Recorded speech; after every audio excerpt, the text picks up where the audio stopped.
70 نامزد از 7 حزب سیاسی تاجیکستان برای ثبت نام و شرکت در انتخابات پارلمانی 1 مارس سال جاری پیشنهاد شدند. نمایندگان احزاب سیاسی کشور از 5 تا 28 نامزد برای شرکت در انتخابات پیشبری کردند که میان آنها از همه بیشتر نماینده‌های حزب حاکم خلق دموکراتی میباشند.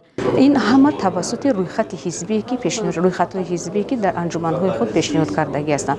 رویخط‌هایی که از حوزه‌های یک مانداته انتخاباتی پیشنهاد میشه از بس که دیروز وقت وای شد جنبش شد دیروز روز 15 روز آخرون بود. از همین سبب هم امروز وقت ما جنبش میکنیم و علاوه وابسته به همه آن نامزدهایی که وای پیشبری شده اند بعد علاوه با شما خبر میدیم.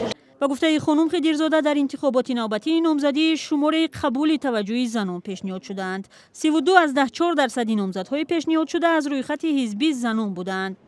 امروز در حدود جمهوری خود 5 حوزه بسیار مانداته انتخاباتی اوید به انتخابات عضو مجلس ملی، 41 حوزه یک مانداته انتخاباتی اوید به انتخابات وکیل مجلس نمایندگان، حوزه یگانه عمومی جمهوری اوید به انتخابات وکیلان مجلس نمایندگان و 3410 اچسکه انتخاباتی اوید به انتخابات وکیلان مجلس نمایندگان علاقه تشکیل کرده شدند.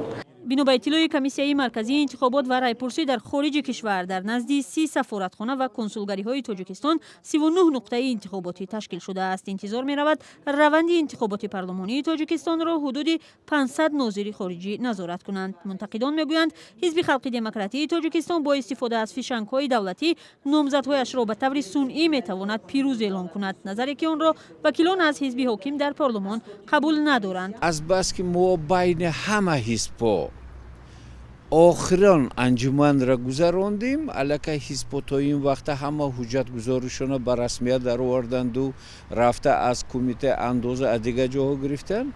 از این فرصت استفاده کرده یک خیلی شخصان منصبدار، یک خیلی مثال کمیته انداز دیگه چی کمتر اول سراز محدودیت سر کردن.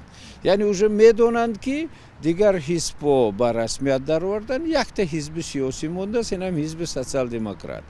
در شهر و ناحیه‌های کشور آویزه ها با شیار و نوشتجات‌های مختلف از فضای پیش از انتخاباتی درک می‌دهد. اما تحلیلگران بر این باورند که فضای پیش از انتخاباتی در کشور پر رقابت نیست و از حالا می‌شود نتیجه ها را تخمین کرد.